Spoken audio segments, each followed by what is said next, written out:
Hello everyone, welcome to our channel. आप सभी का स्वागत है हमारे इस सेशन में। और आज हम देखेंगे 1010 वेस्ट मैनेजमेंट रूल, जो कि ये पीडीएफ मैंने आपको ऑलरेडी पिछले क्लास में बताया हुआ था।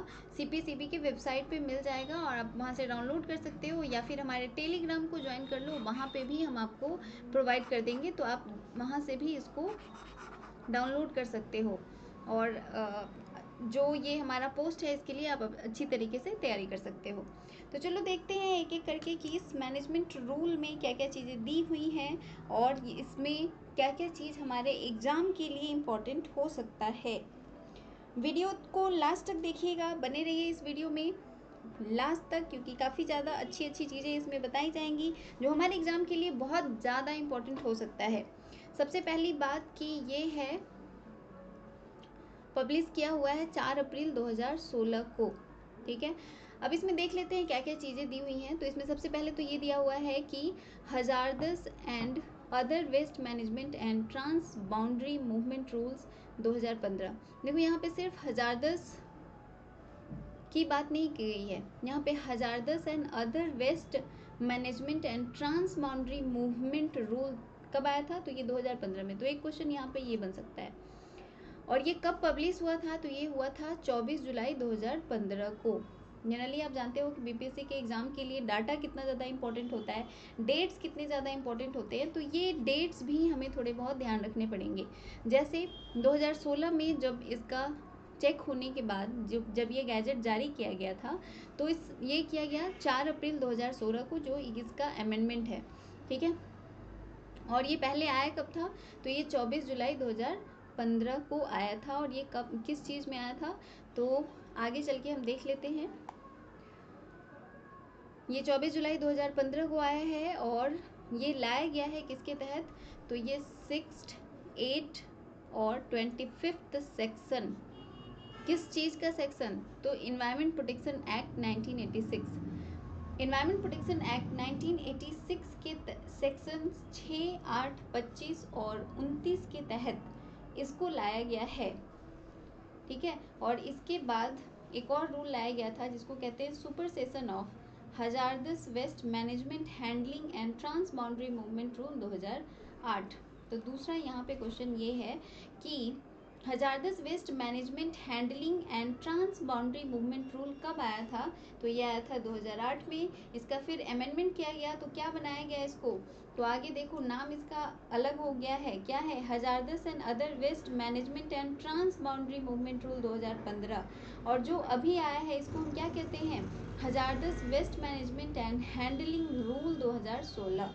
ठीक है, तो अब इसमें 2 चैप्टर्स हैं जिसमें हम देख लेते हैं। जैसे पहला चैप्टर 1 है, इसमें क्या क्या चीज़ें दी हुई हैं, तो इसमें दिया हुआ है शॉर्ट टाइटल एंड कमेंसमेंट, क्या क्या टाइटल्स हैं, एप्लीकेशन कहाँ कहाँ पे होगा, और डिफिनीशंस जो हमारे लिए सबसे ज़्यादा इंपॉर्टेंट है। इसके बाद देखेंगे हम चैप्टर 2 में कि यहाँ पे क्या क्या चीज़ें हैं। तो यहाँ पे है responsibility of the occupier for management of hazardous and other waste. इसके बाद होगी responsibility of state government for environmentally sound management of hazardous and other waste. इसके बाद नेक्स्ट देखेंगे हम इसमें, तो है पावर टू सस्पेंड और कैंसिल एंड ऑथोराइजेशन। ऑथोराइजेशन क्या होता है, कैसे मिलता है, कौन कौन सी अथॉरिटी हैं और उनका क्या ड्यूटी है, इन सब को municipal solid waste management rule जो है 2013 का, उसके अंदर दिया हुआ है ऑलरेडी। और ये मैंने अपने पिछले वीडियोस में आपको बताई भी हुई है कि ऑथोराइजेशन क्या होता है, ऑथोराइजेशन का डिफिनीशन क्या है, किस तरह से हमें मिलता है, ऑथोराइजेशन के लिए हमें किससे एप्लीकेशन देना होता है और कितनी तरह की अथॉरिटी काम करती है किस किस एरिया में, प्लस उनका क्या ड्यूटी होता है। ये सब कुछ म्युनिसिपल सॉलिड वेस्ट मैनेजमेंट 2013 के पीडीएफ में आपको मिल जाएगा। Plus municipal solid waste management की 3-4 वीडियोस हैं, उसके अंदर आप देखोगे तो भी आपको वहाँ पता चल जाएगा। इसके बाद है hazardous storage of hazardous and other waste. इसका स्टोरेज कैसे करेंगे, फिर यूटिलाइजेशन कैसे होगा, फिर स्टैंडर्ड क्या क्या है। फिर है चैप्टर 3 और इसमें आप देख रहे हो import and export of hazardous and other waste. कैसे इंपोर्ट या एक्सपोर्ट किया जाता है, procedure for import of hazardous and other waste. और इसके बाद है एक्सपोर्ट का, फिर इलीगल ट्रैफिक क्या होती है, फिर चैप्टर 4 में हम देखेंगे treatment, storage and disposal facility for hazardous and other waste, जो हमारे सिलेबस में भी दिया हुआ है, तो हमें कहीं और जाने की बिल्कुल ज़रूरत नहीं पड़ेगी। जितनी भी चीज़ें हैं वो सब कुछ हमें इन PDF से मिल जाएंगी जो हम अभी पढ़ रहे हैं। तो चलो बिना टाइम वेस्ट किए हम स्टार्ट करते हैं शुरू से पढ़ना कि क्या क्या चीज़ें दी हुई हैं और क्या क्या हमारे एग्जाम के लिए इम्पोर्टेंट है, हमें क्या क्या याद रखने की ज़रूरत है इसके अंदर। अब देखो यहाँ पे टाइटल क्या हो जाएगा, तो इसको कहते हैं hazardous and other waste management and trans boundary movement rule 2016। नाम याद रखना है बस। 2016 में क्या आया है, hazardous and other waste management and trans boundary movement rule 2016, और ये उसी टाइम से इसको ये अप्लीकेबल है सारे एरियाज़ में जिस दिन ये पब्लिक हुआ था। बस इतना ही है इसमें। आगे देख लो इसमें क्या क्या है application. These rules shall apply to the management of hazardous and other waste as specified in the schedule to this rule but shall not apply to. कहाँ कहाँ ये अप्लाइड नहीं है, तो waste water and exhaust gases are covered under the provisions of the water prevention and control of pollution act 1974। Hazardous waste के अंदर क्या क्या नहीं रखा गया है ये यहाँ पे ध्यान रख लो। क्वेश्चन पूछा जा सकता है कि इसके अंदर कौन कौन सी चीज़ें नहीं आती हैं, और जनरली ऐसी चीज़ें ही BPSC में पूछी जाती हैं, तो आपको पता है। तो waste water and exhaust gases are covered under the provisions of the water prevention and control of pollution act 1974, और एयर के बारे में air prevention and control of pollution act 1981 इसके 6th सेक्शन में दिया हुआ है, और इसके 14th सेक्शन में है जो भी हजार्डस गैसेस होंगी या जो वेस्ट वाटर होगा उसके लिए, and rules made there under and amendment time to time. ये इसी के अंदर आएगा, ये इस रूल के अंदर नहीं आएगा। जो ये वाला रूल है इसके अंदर ये दोनों चीज़ें नहीं आएंगी। Waste arising out of the operation from ships beyond 5 km of the relevant baseline are covered under the provision of the Merchant Shipping Act 1958। अब देखो यहाँ पे एक और क्वेश्चन आ गया। जितने भी एक्ट्स हैं ना वो बहुत ज़्यादा इंपॉर्टेंट है, एक्ट्स, रूल्स, लॉज, ये जो भी हैं, ठीक है। तो ये क्या है, मर्चेंट शिपिंग एक्ट 1958। जो भी शिप से जो ऑयल्स वगैरह वाटर के अंदर आते हैं या और भी जो चीज़ें होती है जो वेस्ट निकलेंगे, उन सभी के लिए अलग से रूल है मर्चेंट शिपिंग एक्ट 1958, और उसमें जो अमेंडमेंट किया जाएगा, जो रूल बनाया जाएगा उसके तहत इस पर काम होगा। तो ये भी इस रूल के अंदर नहीं आता है। इसके अलावा देख लेते हैं radioactive waste as covered under the provision of atomic energy act 1962। अब यहाँ पे एक और रूल है एटॉमिक एनर्जी एक्ट 1962, इसके अंदर रेडियो एक्टिव वेस्ट आ जाता है। तो रेडियो एक्टिव वेस्ट को भी किसमें नहीं रखा गया है, हजार्डस वेस्ट हैंडलिंग रूल के अंदर ये नहीं आता है। तो ये यही वाला रूल बनाएगा, मतलब एटॉमिक एनर्जी एक्ट के तहत वो सारे रूल्स बनेंगे कि रेडियो एक्टिव सब्सटेंस का जो वेस्ट निकल रहा है उसे हम कैसे अलग करेंगे। इसके बाद देखो biomedical waste covered under the biomedical waste management and handling rule 1998। ये ऑलरेडी हमने देख लिया है, प्रीवियस वीडियोस में जाकर देखोगे तो वहाँ पे बायोमेडिकल वेस्ट के बारे का जो रूल है उसको हमने देखा था। 2018 में जो रूल आया हुआ है उसको हमने देखा था कि biomedical waste management and handling rule के अंदर क्या क्या चीज़ें दी हुई हैं। तो ये भी हमें याद रखना है कि पहले ये कब आया था, तो ये 1998 में आया था।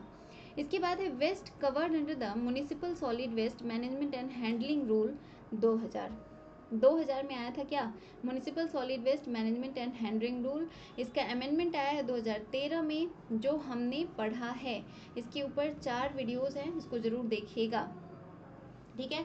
तो इसके अंदर क्या क्या चीज़ें नहीं आएंगी ये हमें ध्यान रखना है। तो पहला तो हो गया कि वेस्ट वाटर या फिर जो गैसेस हैं वो नहीं आएंगी, क्योंकि water prevention and control of pollution act waste water के लिए बनाया गया है। और एयर क्वालिटी के लिए कौन सा रूल है, तो air prevention and control of pollution act 1981। वहीं अगर शिप्स की बात करोगे तो मर्चेंट शिपिंग एक्ट 1958 के तहत उससे निकलने वाले सारे वेस्ट और उसके मैनेजमेंट रूल को वो एक्ट के तहत देखा जाएगा। रेडियो एक्टिव वेस्ट के लिए एटॉमिक एनर्जी एक्ट 1962 है, जिसके अंदर इसको देखा जाएगा। बायोमेडिकल वेस्ट के लिए biomedical waste management and handling rule 1998 है, plus municipal solid waste management and handling rule 2000 है म्यूनिसिपल सॉलिड वेस्ट के लिए। तो ये जितने भी हजारदस वेस्ट इन सब चीज़ों में जनरेट होंगे उसके लिए ये एप्लीकेबल नहीं है, बस हमें इतना ध्यान रखना है, बाकी सभी जगह ये एप्लीकेबल है। अब चलो आगे देख लेते हैं डिफिनीशंस। अब देखो पहला डिफिनीशन किस चीज़ का है, तो ये है एक्ट का। तो एक्ट से यहाँ पे क्या मतलब है, एक्ट का मतलब है एनवायरमेंट प्रोटेक्शन एक्ट 1981। तो हो सकता है ये क्वेश्चन पूछ दे कि एक्ट का क्या मतलब है, डिफिनीशन ऑफ एक्ट का यहाँ पे क्या मतलब होगा, तो वो है environment protection act 1986। Actual user का मतलब क्या है, means an occupier who procures and processes hazardous and other waste for reuse, recycling, recovery, preprocessing, utilisation including coprocessing. Simple way में आपको समझा देती हूँ।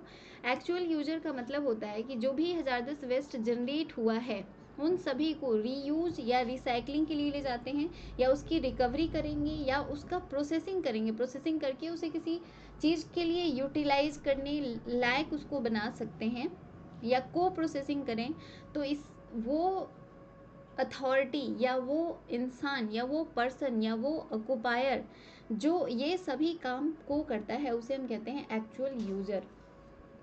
अगला है ऑथोराइजेशन।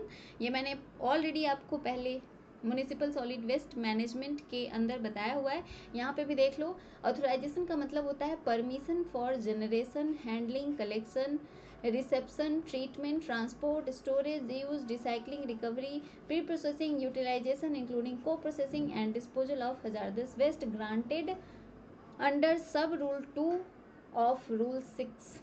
अब यहाँ ये चीज़ इम्पोर्टेंट है, ऑथोराइजेशन किस रूल के अंतर्गत आता है, तो ये रूल 6 के सब रूल 2 में दिया हुआ है। क्या है, रूल 6 के मतलब हजारदस वेस्ट मैनेजमेंट रूल जो है इसके रूल 6 के सब रूल 2 में ये चीज़ दिया हुआ है ऑथोराइजेशन का डिफिनीशन, कि ऑथोराइजेशन क्या होता है।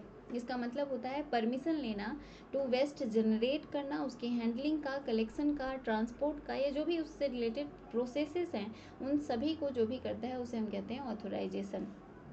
अगला है basal convention.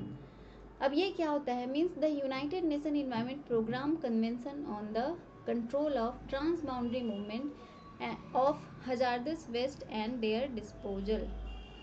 Trans boundary movement ये तो काफ़ी ज़्यादा हम सुनते हैं। ट्रांस बाउंड्री मूवमेंट का मतलब है कि जैसे आप हो गया इंडिया, ठीक है, इंडिया की ये बाउंड्री हो गई, मान लो इधर में पाकिस्तान है और इधर में इंडिया है,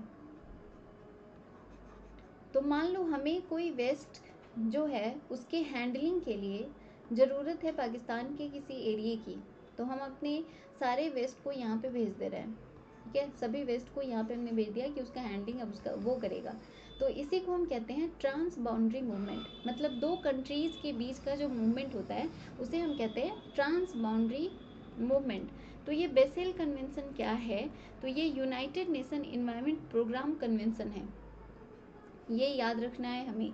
यहाँ पे जो भी चीज़ें आप देखोगे बहुत ज़्यादा इंपॉर्टेंट है, जब इसको पढ़ोगे तो आपको पता चलेगा कि एक एक चीज़ कितना ज़्यादा ज़रूरी है। United Nation environment programme convention है ताकि कंट्रोल कर सके ट्रांस बाउंड्री मूवमेंट को हजारदस वेस्ट और उसके डिस्पोजल के लिए। जनरली होता क्या है, जितने भी डेवलप्ड कंट्रीज़ हैं वो अपना वेस्ट डेवलपिंग कंट्रीज़ या फिर अंडर डेवलप्ड कंट्रीज़ के अंदर, या जो नॉन डेवलप्ड कंट्रीज़ हैं उनके अंदर वो अपने वेस्ट को ले जाके जमा कर देते हैं, या यूँ कहो कि उसको उनको दे देते हैं कि इसका हैंडलिंग का सारा काम आपको करना है, ये अब हमारा काम नहीं है। मतलब वेस्ट जनरेट वो करते हैं लेकिन उसकी हैंडलिंग या डिस्पोजल का काम जो है वो उस कंट्री को करना पड़ता है जो कि लेस डेवलप्ड है या अंडर डेवलप्ड कंट्री है या डेवलपिंग कंट्रीज़ है। तो ये एक प्रोग्राम है जो कंट्रोल करता है इन सब चीज़ों को, कितना वेस्ट आप दूसरे कंट्रीज़ को दे सकते हैं, या जो हजारदस वेस्ट हैं वो किस कंट्री को कहाँ पे दिया जा सकता है। तो ये सब चीज़ें इनको कहते हैं trans boundary movement of hazardous waste and their disposal. इसको मेंटेन करने के प्रोसेस को हम कहते हैं बेसल कन्वेंशन। अब अगला देख लो, captive treatment storage and disposal facility. नाम सभी का याद रखना है आपको। Captive treatment, storage and disposal facility.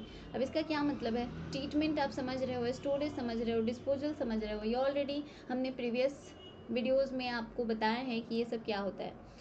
अब आगे देख लेते हैं। Means a facility developed with the premises of an occupier for treatment, storage, disposal of waste generated during manufacture, processing, treatment, package, storage, transportation, use, collection, destruction, conversion, offering for sale, transfer or the like of hazardous and other waste। मतलब ये है कि सारी facility को develop करना जो इन सभी चीज़ों का काम एक ही जगह पे हो पाए, तो इसे हम कहते हैं captive treatment, storage and disposal facility. मतलब इस एरिया में जनरेट हुआ, इसी एरिया में इसका ट्रांसपोर्टेशन, डिस्पोजल, ट्रीटमेंट, स्टोरेज, सभी चीज़ें यहीं पे परफॉर्म हो रही हैं, तो इसे हम कहते हैं captive treatment, storage and disposal facility. और ये सारी रिस्पॉन्सिबिलिटी होती है किसकी? तो जो ऑक्यूपायर होता है उसकी। और ऑक्यूपायर का हमने ऑलरेडी देख लिया है, एक्चुअल यूजर क्या होगा। ठीक है, अब आगे देख लेते हैं।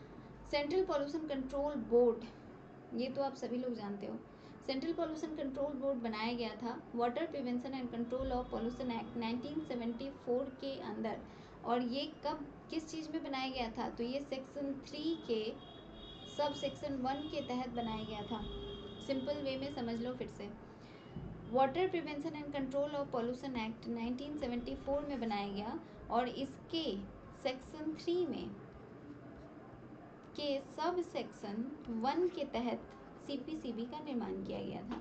तो हमें बस इतना ही याद रखना है कि सीपीसीबी बना कब था और किस रूल के अंतर्गत बना था, कौन से सेक्शन के अंतर्गत बना था, क्योंकि हो सकता है कि ये क्वेश्चन आ जाए, काफ़ी इंपॉर्टेंट है। अगला है common treatment, storage and disposal facility. Means A common facility identified and established individually और ज्वाइंटली और severally by the state government.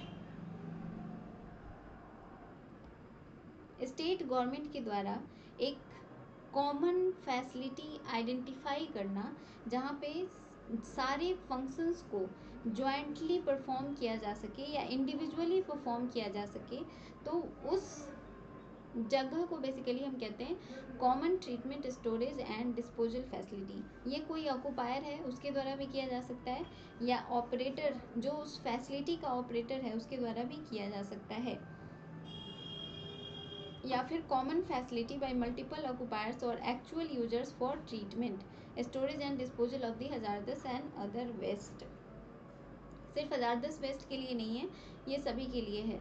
Common treatment, storage and disposal facility means A common facility जो identify किया जाएगा state government या occupier या जो operator हैं उनके द्वारा।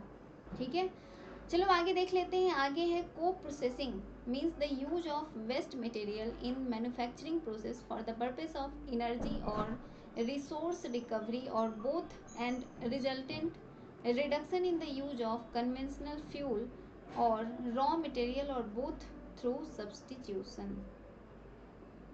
सब्सटीट्यूशन एक प्रोसेस होता है, मान लो कोई ये दो सब्सटेंस है, इनके बीच कोई तीसरा सब्सटेंस पूरा तरह से फिल कर दिया जाए, तो इसे ही हम सब्सटीट्यूशन कहते हैं। केमिकल रिएक्शन भी इसी तरह का होता है, इसमें भी हम कहते हैं सब्सटीट्यूशन रिएक्शन। सिंपल वे में समझ लो, मान लो CFC है, ठीक है, CFC, तो इसमें क्या होता है, फ्लोरीन बीच में है। अब क्या करें कि हम इस फ्लोरीन को हटा के यहाँ पे हाइड्रोजन कर दें, इसको CH3 बना दें, तो इसी प्रोसेस को बेसिकली कहा जाता है सब्सटीट्यूशन। मतलब किसी स्थान से किसी एक चीज़ को हटा के उसकी जगह किसी और चीज़ को रख देना सब्सटीट्यूशन कहलाता है। तो यहाँ पे सब्सटीट्यूशन नहीं समझना है, हमें समझना है को प्रोसेसिंग क्या होता है। इसका सीधा सा मतलब होता है वेस्ट मटेरियल का यूज करना फॉर किस चीज़ के लिए, manufacturing process for the purpose of energy या तो उस वेस्ट मटेरियल को यूज करके एनर्जी प्रोड्यूस कर लें, या फिर उसमें जो भी रिसोर्सेस हैं उसकी रिकवरी कर लें जिसका हम फिर से यूज़ कर सकते हैं, या फिर दोनों काम करें, उस वेस्ट से जो भी रिकवर होने वाली सब्सटेंस है उन या जो भी रिसोर्सेस उसमें है उन सभी को रिकवर कर लिया और उससे एनर्जी भी प्रोड्यूस कर ले, या फिर उनका रिडक्शन कर दें। और रिडक्शन इस तरह से करें, रिडक्शन यहाँ पे रिड्यूस करना नहीं है, मतलब यहाँ पे केमिकल टर्म है ये रिडक्शन और ऑक्सीडेशन, ये सब टर्म आप लोग जानते होंगे। रिडक्शन का मतलब होता है हाइड्रोजन ऐड करना और ऑक्सीडेशन का मतलब होता है ऑक्सीजन ऐड करना, ठीक है, या सिंपली ऑक्सीजन को हटाना। तो रिडक्शन के प्रोसेस से कन्वेंशनल फ्यूल तैयार करना या फिर रॉ मटेरियल तैयार करना, किस चीज़ के लिए, एनर्जी प्रोडक्शन के लिए। तो इन सभी को हम कहते हैं को प्रोसेसिंग, ठीक है। थोड़ा डिफिकल्ट लगेगा पर अगर धीरे धीरे समझोगे तो समझ में आ जाएगा। चलो आगे देख लेते हैं। Critical care medical equipment, critical care medical equipment, ये तो सिंपल सी बात है, हम वैसे भी समझ रहे हैं। Means life saving equipment and include such equipment as specified by the ministry of health and family welfare from time to time. Simple सी बात है कि लाइफ सेविंग इंस्ट्रूमेंट को ही हम कहेंगे क्रिटिकल केयर मेडिकल इक्विपमेंट, जो कि किसके द्वारा तय किया जाता है, तो स्पेसिफाई किया जाता है ministry of health and family welfare के द्वारा। अगला है डिस्पोजल, ये तो हम पहले से ही देखते आ रहे हैं। Means by operation which does not lead to reuse, recycling, recovery, utilisation including co processing and includes physicochemical treatment, physicochemical treatment, biological treatment, incineration and disposal in secured landfill. Disposal का मतलब समझ लो, एक ऐसा ऑपरेशन, मान low waist generate हुआ तो इसको हम ले गए पहले सेग्रीगेशन के लिए, एक एक करके अगर समझोगे तो समझ में आएगा। सेग्रीगेशन के लिए ले गए, इसमें जितनी भी इम्पोर्टेंट चीज़ें थी उन सबको अलग कर लिया, बाकी जो ख़राब चीज़ें थी उनको अलग कर दिया। इसमें जो रिसाइकलिंग के लिए चीज़ें हो सकती थी उनको रिसाइकल के लिए दे दिया, जो रिकवर किया जा सकता था उसे रिकवर कर लिया, जो रीयूज़ करने लायक था उसे रीयूज़ कर लिया, ठीक है। उसके बाद अगर मान लो एनर्जी प्रोडक्शन के लिए गया, मतलब को प्रोसेसिंग के लिए गया तो भी हो गया, लेकिन उसके बाद भी जो वेस्ट बच जाएगा बहुत ही लेस अमाउंट में, उसको फिर हम एक और प्रोसेस से गुजारते हैं जिसको हम कहते हैं फिजियोकेमिकल ट्रीटमेंट। नाम से ही क्लियर है कि इसमें फिजिकल ट्रीटमेंट और केमिकल ट्रीटमेंट है, ठीक है, पहले फिजिकल फिर केमिकल, तो इसे हम कहते हैं फिजियोकेमिकल ट्रीटमेंट। फिजिकल ट्रीटमेंट का मतलब क्या हो गया, मान लो उसे हम बहुत ज़्यादा कंप्रेस कर दें, बहुत ही कंप्रेस करके काफ़ी छोटा उसको बना दें, या उसमें से जो भी यूजफुल चीज़ें थी उन्हें हटा लेने को भी कहा जाता है बेसिकली फिजिकल ट्रीटमेंट। उसके बाद उसके ऊपर कुछ केमिकल सब्सटेंस डाल दिए जिसकी वजह से इसका अमाउंट और कम हो गया, बहुत ही ज़्यादा ये डिग्रेड कर गया, तो इसे कहते हैं केमिकल ट्रीटमेंट। उसके बाद बायोलॉजिकल ट्रीटमेंट, बायोलॉजिकल ट्रीटमेंट का क्या मतलब होता है, मतलब ये हुआ कि बैक्टीरिया या फंजाई के हेल्प से, बैक्टीरिया या फंजाई या फंगी भी आप पढ़ सकते हो, बैक्टीरिया या फंगी के हेल्प से इनका डिग्रेडेशन किया जाता है, तो उसे हम कहते हैं बायोलॉजिकल ट्रीटमेंट। इंसिनरेशन क्या होता है ये पिछले वीडियोस में हमने देखा था, डिस्पोजल क्या होता है ये भी देखा था, लैंडफिल क्या होता है ये भी देखा था, तो इसमें बहुत ज़्यादा टाइम वेस्ट नहीं करते हैं, तो इसे ही हम कहते हैं डिस्पोजल। अब आगे देख लो एक्सपोर्ट। एक्सपोर्ट आप सभी लोग जानते हो, किसी भी चीज़ को कंट्री से बाहर भेजना या राज्य से बाहर भेजना जनरली एक्सपोर्ट कहलाता है।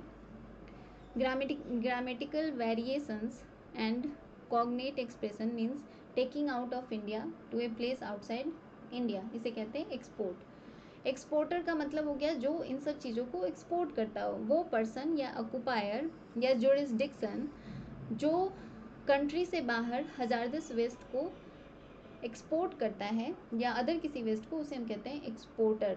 ये तो सिंपल टर्म्स है। अब देख लो यहाँ पे है environmentally sound management of hazardous and other waste. Environmentally sound management, यहाँ पे आवाज़ वाला साउंड नहीं है, यहाँ इन्वायरमेंटली साउंड मैनेजमेंट कहने का मतलब है कि ऐसा मैनेजमेंट करना है हजारदस वेस्ट का जिसका इन्वायरमेंट पे कोई गलत असर ना पड़े, इन्वायरमेंट खराब ना हो, इन्वायरमेंट के ऊपर बिल्कुल भी बुरा असर ना पड़े। तो इसे ही हम कहते हैं environmentally sound management of hazardous and other waste. यही बात यहाँ पे लिखी हुई है, means taking all steps required to ensure that the hazardous and other waste are managed in a manner which shall protect health and environment against the adverse effect which may result from such waste। इन waste की वजह से जो adverse effect पड़ सकता है health के ऊपर या एनवायरनमेंट के ऊपर, उसको कम करना, ये ध्यान रखना कि इसके हैंडलिंग में बहुत ज़्यादा, इसके मैनेजमेंट में कोई भी गलत असर ना पड़े इन्वायरमेंट के ऊपर या ह्यूमन हेल्थ के ऊपर। तो इसे ही हम कहते हैं environmentally sound management of hazardous and other waste. अब आगे देख लेते हैं इन्वायरमेंटली साउंड टेक्नोलॉजी। सेम चीज़ें ये भी है कि मैनेजमेंट के लिए ऐसा टेक्नोलॉजी इस्तेमाल करना है जो कि इन्वायरमेंट को कोई भी नुकसान ना पहुंचाए, तो उसे हम कहेंगे इन्वायरमेंटली साउंड टेक्नोलॉजी। साउंड का मतलब आवाज़ नहीं है, ये ध्यान रखना है, ठीक है। इन्वायरमेंटली साउंड टेक्नोलॉजी से कहते हैं means any technology approved by the central government, central government के द्वारा अप्रूव किया हुआ टेक्नोलॉजी हो जो कि हमारे इन्वायरमेंट को बिल्कुल भी नुकसान ना पहुंचाए।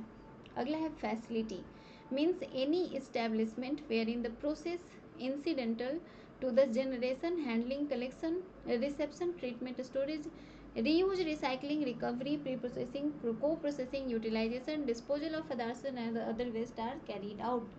सिंपल वे में समझ लो कि वैसा एस्टेब्लिशमेंट मतलब वह चीज़, फैसिलिटी मतलब वो चीज़ें जो इन सब, ये जो सारे प्रोसेस मैंने अभी आपको पढ़ा, collection, reception, treatment, storage, reuse, recycling, इन सभी को परफॉर्म करता हो, तो उसे ही हम कहते हैं फैसिलिटी।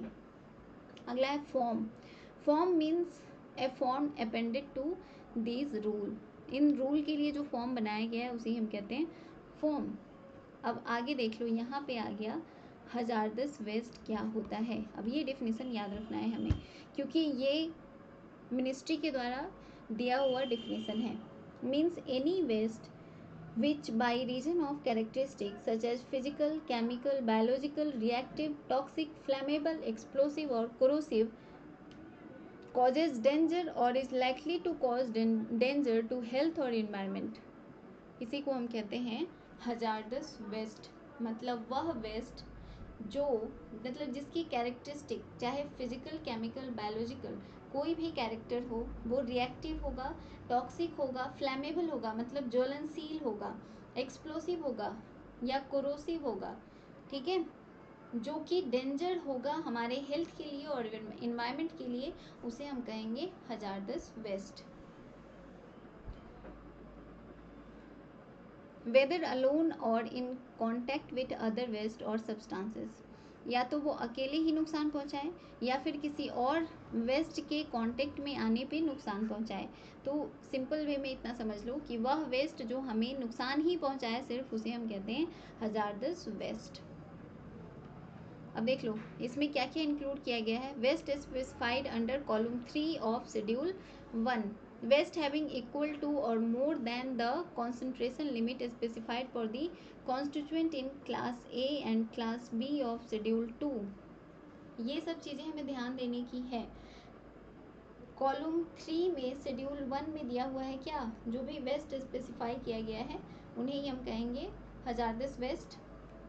दूसरा दिया हुआ है वेस्ट हैविंग इक्वल टू और more than the concentration limits, एक कॉन्सेंट्रेशन लिमिट बनाया गया है इसके लिए कि अगर उतने कॉन्सेंट्रेशन से ज़्यादा या फिर उसके बराबर हो, ठीक है, क्लास ए और क्लास बी में जो भी कॉन्स्टिट्यूएंट रखे गए हैं, इसमें जो भी मतलब कॉन्स्टिट्यूएंट का मतलब हो गया इंडिविजुअल पार्टिकल्स जो इसमें प्रेजेंट होगा शेड्यूल 2 में, of any of the characteristic as specified in class 3 of schedule 2। Class A, B and class C में जो भी चीज़ें बताई गई हैं अगर वो उसके बराबर या फिर उससे ज़्यादा होता है तो उसे हम कहेंगे hazardous waste. Waste specified in part A of schedule 3 in respect of import और एक्सपोर्ट ऑफ सच वेस्ट और the waste no specified in part A but exhibit hazardous characteristic specified in part C of schedule 3। चलो ये तो हो गया हजारदस waste का definition, और यहाँ से क्वेश्चन आ सकता है तो इसलिए इसको ध्यान से याद रखना है। आगे देख लेते हैं इम्पोर्टर। इम्पोर्टर भी समझ रहे हो आप कि bringing to India from place outside India, बाहर से इंडिया में किसी चीज़ को लाना इम्पोर्ट। और इम्पोर्टर मतलब जो इन सब चीज़ों को ला रहा है, पर्सन और ऑक्युपायर वो इम्पोर्ट हजारदस एंड अदर वेस्ट। अब यहाँ पे दो चीज़ें ध्यान रखने वाली है। इम्पोर्टर में यहाँ हमने देखा है पर्सन और ऑक्युपायर, और वही एक्सपोर्ट के टाइम हमने देखा था क्या, एक्सपोर्टर कौन हो सकता है, तो कोई जुरिस्डिक्शन भी हो सकता है। ठीक है, तो यहाँ पे ये चीज़ें नहीं मेंशन है तो थोड़ा ध्यान दीजिएगा। अगला है manifest, means transporting document prepared and signed by the sender authorised in according with the provision of this rule. हर चीज़ के लिए एक मैनिफेस्टो तैयार किया जाता है जिसपे उस अथॉरिटी का सिग्नेचर होता है। ये सिंपल सी बात है, सिंपल समझने वाली बात है कि मैनिफेस्ट क्या होता है, मतलब किसी भी चीज़ को एक जगह से दूसरी जगह ट्रांसपोर्ट करना हो तो एक पेपर बनता है कि हाँ ये चीज़ हमारा है और ये लेकर जा रहे हैं ये आदमी, और उस पर उस अथॉरिटी का सिग्नेचर होगा, मुहर होगा, तो इसे हम कहते हैं मैनिफेस्ट। ऑक्युपायर, तो ऑक्युपायर कहते हैं एनी फैक्ट्री और premises, means a person who has control over the affairs of factory or premises and includes a relation to any hazardous and other waste। Simple way में समझो, ऑक्युपायर का मतलब हुआ वो पर्सन जो जिसके पास कोई फैक्ट्री हो जो हजारदस वेस्ट प्रोड्यूस करता हो, या फिर उसके कलेक्शन, ट्रांसपोर्ट या डिस्पोजल से रिलेशन उसका हो, तो वैसे पर्सन या पोजेशन को हम कहते हैं क्या, ऑक्युपायर। अगला है operator of disposal facility, means a person who owns or operate a facility for collection, reception, treatment, storage, disposal of hazardous and other waste are known as operator of disposal facility। ये तो नाम से ही clear है। अगला है other waste. Other waste मतलब वही जो पार्ट बी और पार्ट डी शेड्यूल 3 में दिया हुआ है, for import and export and include such waste generated indigenously within the country. अगला है pre processing, means the treatment of waste to make it suitable for co processing और recycling for any further processing. Pre processing ही है तो मतलब ये हुआ कि को प्रोसेसिंग या फिर रिसाइकलिंग के लिए जाने से पहले जो ट्रीटमेंट किया जाता है उसे हम कहते हैं प्री प्रोसेसिंग। अगला है रिसाइकलिंग, तो ये तो हम लोग पहले से ही पढ़ते आ रहे हैं, मतलब processing of hazardous or other waste in an environmentally sound manner for the originally intended purpose for the other purpose। Recycling मतलब उस चीज़ का किसी और चीज़ में इस्तेमाल कर लिया। रीयूज आप जानते ही हो, ओरिजिनल यूज़, पहले जिस चीज़ में यूज हो रहा था फिर से उसी चीज़ में इसको इस्तेमाल करना रीयूज कहलाएगा।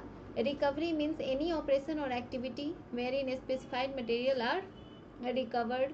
अब है कि इस वेस्ट के अंदर मान लो आयरन है, सेलेनियम है या गोल्ड है या सिल्वर है, कोई भी ऐसा सब्सटेंस है, तो इन सब चीज़ों को यहाँ से निकाल लेना ये कहलाएगा रिकवरी।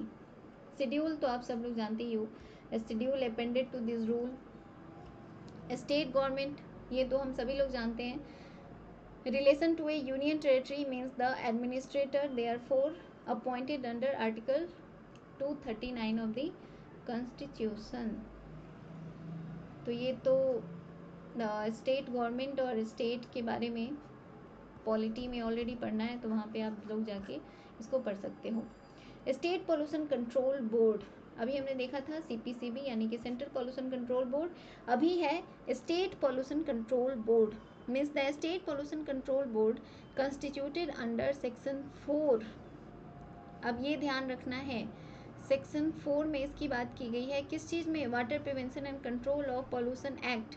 देखो या तो सीपीसीबी हो या फिर स्टेट पॉल्यूशन कंट्रोल बोर्ड हो, दोनों को बनाया गया है water prevention and control of pollution act के तहत ही। ठीक है, बस इसमें सेक्शन 4 है और उसमें सेक्शन 3 है। अब अगला देख लो स्टोरेज।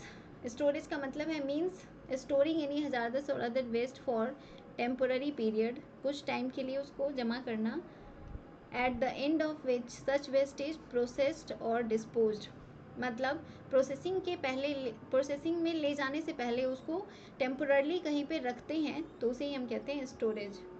ट्रांस बाउंड्री मूवमेंट, अब यहाँ पे आ ही गया trans boundary movement, means any movement of hazardous or other waste from an area under the jurisdiction of one country or through an area under the jurisdiction of another country or through an area not under the jurisdiction of any country provided that at least two countries are involved with the movement। ये मैंने आपको पहले ही समझा दिया है, जहाँ पे दो कंट्री इन्वॉल्व हो उसे हम कहते हैं trans boundary movement.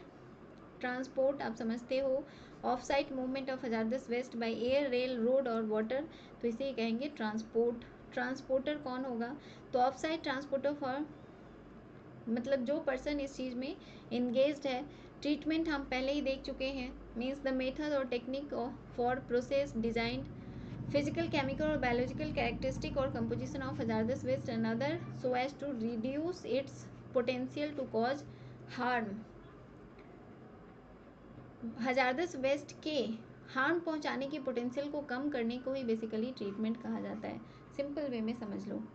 Used oil means any oil derived from crude oil or mixture containing synthetic oil including spent oil, used engine oil, gear oil, hydraulic oil, turbine oil, compressor oil, industrial gear oil, heat transfer oil, tank oil, bottom sludge, ये सभी को कहते हैं हम used oil.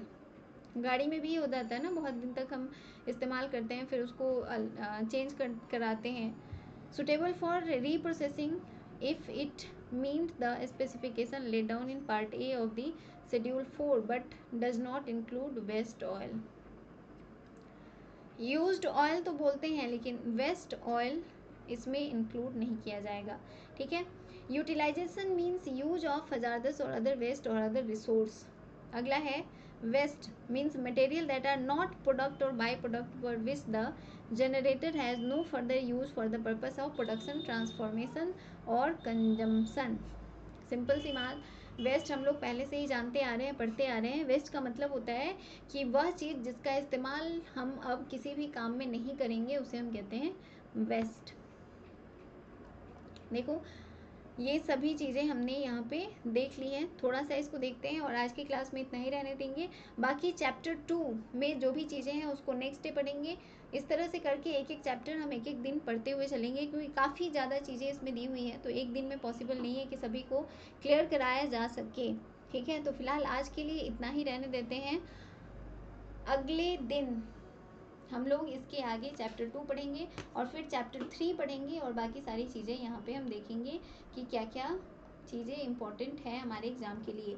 Already हम देख रहे हैं कि इसमें जितनी भी डिफिनेशंस थी वो सभी के सभी काफ़ी इंपॉर्टेंट हैं, प्लस बहुत सारे एक्ट के बारे में यहाँ दिया हुआ है तो वो भी काफ़ी ज़्यादा इम्पॉर्टेंट है। ये वीडियोज़ आपको कैसी लगती हैं ज़रूर बताइएगा, प्लस चैनल को सब्सक्राइब कर लीजिए, बेल आइकन को प्रेस कर लीजिएगा और टेलीग्राम ज्वाइन कर लीजिए, वहाँ पे आपको सारे PDF मिल जाएंगे। इसके अलावा अगर देखोगे तो general science, polity, geography, history, इन सब के ऑलरेडी बहुत सारे प्रैक्टिस सेट आ चुके हैं जो BPSC के हर एक एग्ज़ाम के लिए इम्पॉर्टेंट है, चाहे वो कोई भी एग्ज़ाम हो। BPSC का सिंपल जो BPSC एग्ज़ाम होता है या CDPO एग्ज़ाम हो या फिर ये एग्ज़ाम हो, कोई भी एग्ज़ाम हो, उसके लिए काफ़ी ज़्यादा आपके लिए बेनिफिशियल साबित होगा, तो वो ज़रूर देखिएगा। Thank you for watching our videos.